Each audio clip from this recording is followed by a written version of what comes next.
After. A 2018 masterpiece, which was famously based on a Harry Styles fanfiction. It's about a girl called Tessa, and she's about to go to college. We also meet her mom, who I've got to say looks exactly the same age as her. Nope. Flashlight. And she's also kind of very like Christian girl Autumn. So the squad pulls up to college, her mom, and her brother, who is actually her boyfriend.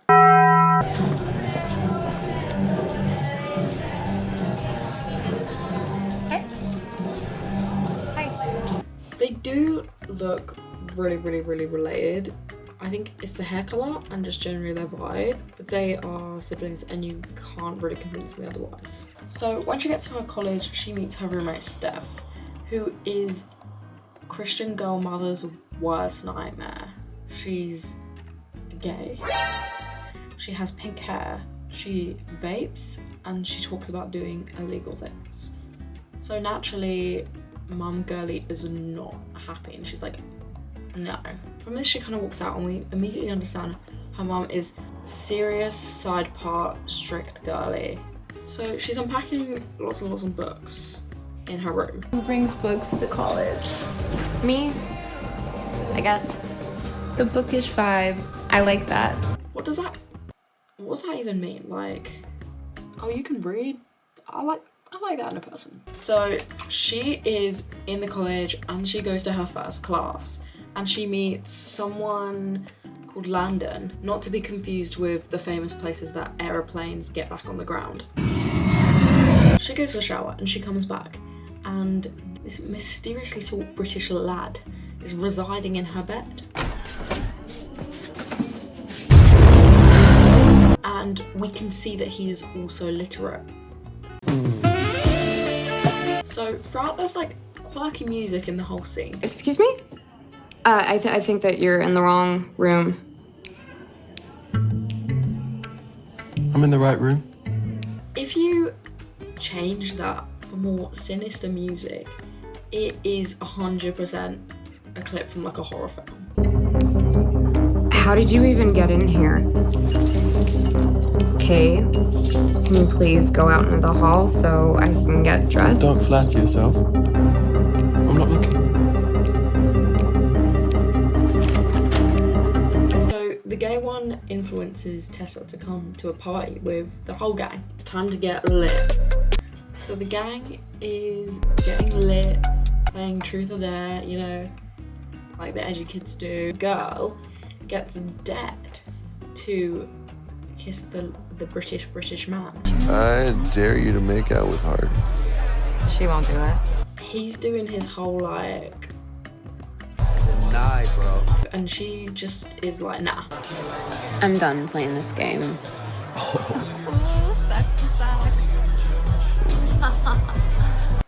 Respect. So obviously Tessa's like a loser, so she goes to some random room and looks at books, but we soon discover that this is actually the British man's room. They have a bit of a run-in, you know, stand really close to each other. Are we still playing? Because I think you owe me a dare. He's been a Wattpaddy, which isn't surprising because this was, it was a Wattpad. So now we're in the class and they're having a bit of a debate on a book. That girl in the background is straight up judging him so hard. We're all hardwired to desire. We present the correct set of desirable traits, and boom. We can turn it on, and we can turn it off. Yes. She is aghast by what this man is saying. She's scared, she's confused. After this whole happening's out of class, we find out that Landon and Hardin are actually kind of related. Hardin's dad is dating Landon's mum. Crazy names, by the way. Why are they all ending in?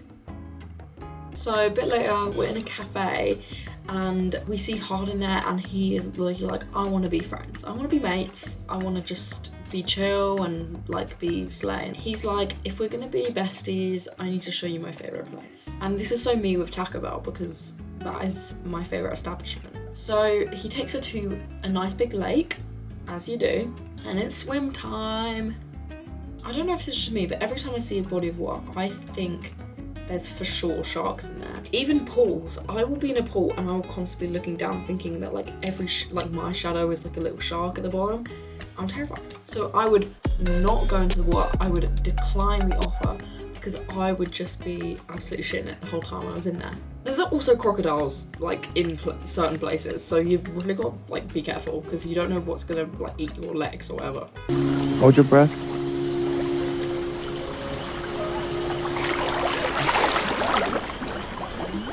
What? This whole film, if you put a different musical score behind it, could be a very, very different film.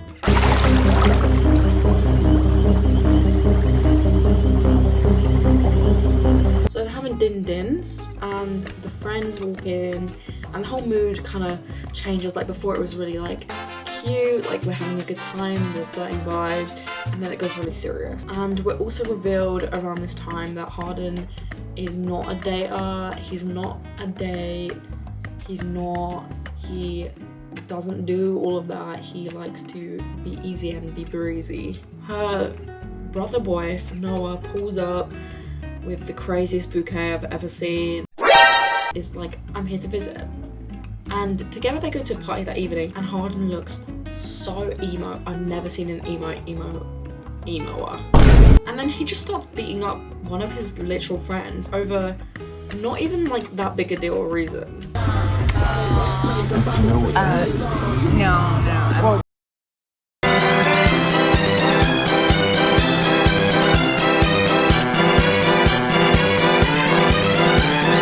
So that very night, which has already been filled with a lot of like emo energy, Landon calls her and he's like, hey girl, he's being emo again. And she's like, oh. We find out he's being a little bit of a sad one because his dad is remarrying to Landon's mother and he smashes a glass and she's like cleaning it and then she gets injured and he's like, let me take care of that for you.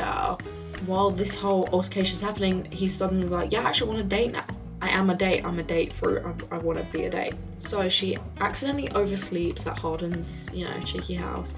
She goes back and Noah's like, literally, where were you? Which is a really valid point because I too would be a bit baffled. And then Hardin just kind of appears from behind a tree. Nothing is really said, it's just Noah just kind of is like, oh. I don't even think I could connect the dots that quickly. I'd just be like, okay, but like, why was he behind a tree? How did he get there? Noah's like, you're a flop, and he drives off, which is fair. One thing I have noticed is they really love wearing shoes in bed in this film.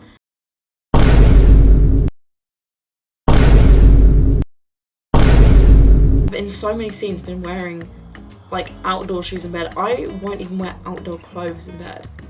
Wearing outdoor shoes is crazy. So they're just like constantly like dirt and mud at the end of their bed. So there's a bit of like an intimate moment going on in the dorm room. Tessa's mother walks in and she is pissed. She's like, oh, so you're like just like hanging out with this British boy instead of going to your class. Bad influence vibes. And she's being real mad and it's like, let's be real, you have no authority, you guys are all realistically the same age. And Tessa low-key gets cut off. Yeah. Whose place is this? Friend of my father's. She's in Italy. Oh yeah. Imagine if it were our place. Sure. It can be. This is not legal. I'm pretty sure this is just literally squatting. Like, it's never made clear that he got permission to do this. He just started living in this poor woman's house. I swear to God, they've also been together for like a week. I don't know, there was no really real signal of like any time change. Soon later, they're at a wedding reception, famously of Hardin's dad and Landon's mom. And yet again, Hardin is being the emost emo to emo, and he is not very happy right now. And then they dance for a long time. And then what happens next, everyone? They get back to the apartment which they are illegally squatting in, and they shag. I also noticed, I mean, I noticed this when I first watched it like ages ago, but That one menaceful girl who has the pink hair, not the gay one, the other one, what used to be in Lele Pons skits. They're at the illegal apartment and she reaches his phone and she's like, oh, like, what's going on? Because the phone's like the Lele Pons friend being like, oh, I miss you, like, have you told her yet? And she's like, told me what? Like, I want to know. He does not handle the situation well. He's a horrible liar. He's kind of like, no, it's nothing. Like, it's fine, like, it's fine, like, it's fine, but I'm gonna leave. I'm leaving the house right now. Realistically, I don't blame her because she follows him and so would I. She finds the rapscallions, they're all hanging out together, and Lele Pons' friend is being really emo and is like, watch this video. It's actually on that one night where they play Truth or Dare hard and being like, yeah, I dare myself to make her fall in love with me. Daring yourself is crazy. Like, Here's a dare. Make her fall in love with me. And then I'll just turn it off.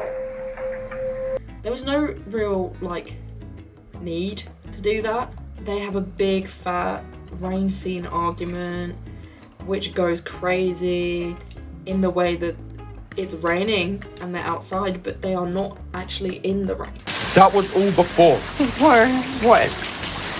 Before You snapped your fingers and you turned it off. I've noticed this film has like a thing about trying to make like cliche things happen. So like you have the argument in the rain, you have him beating up another guy, but they just don't do them right. Like, it's a rain scene argument, but they're not even in the rain. They're just off to the side. The guy didn't even do that much to get beat up. Like, it was so uncalled for. So in her depressed vibe, she goes home and her mum re-owns her. I don't know the real term, but I'm gonna go with that. We get another emo compilation where they're both like by themselves and they're being like, I'm so emo right now. It's young.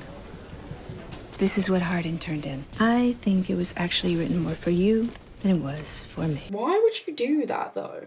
Realistically, you're gonna get a 0 on the essay. Like, you didn't do the guidelines. Like, the question would be like, how is child labor presented in this 18th century novel? And he's just written like a love letter to his situationship. You're not getting any marks, mate. There's no AO1, AO2, or AO3. You might have to drop out. The essay is fire, it's meaningful, it's got all those crazy metaphors, and it's arse. I don't like it. The end scene after the whole spiel is just them sitting on a bridge together, and then they really slowly look at each other, and then it's just the end of the film. It's a bit of a cliffhanger. We're like, oh, what happens next? There's low-key like 5 more films, I can't lie. Thoughts of the day, question for the culture. It definitely was made in 2018, I'll tell you that for free. It's so 2018 vibes. The guy, in my opinion, he's too British.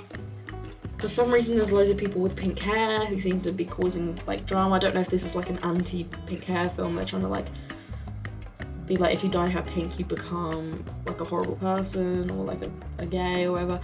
But I'll leave it with those thoughts. Bye now.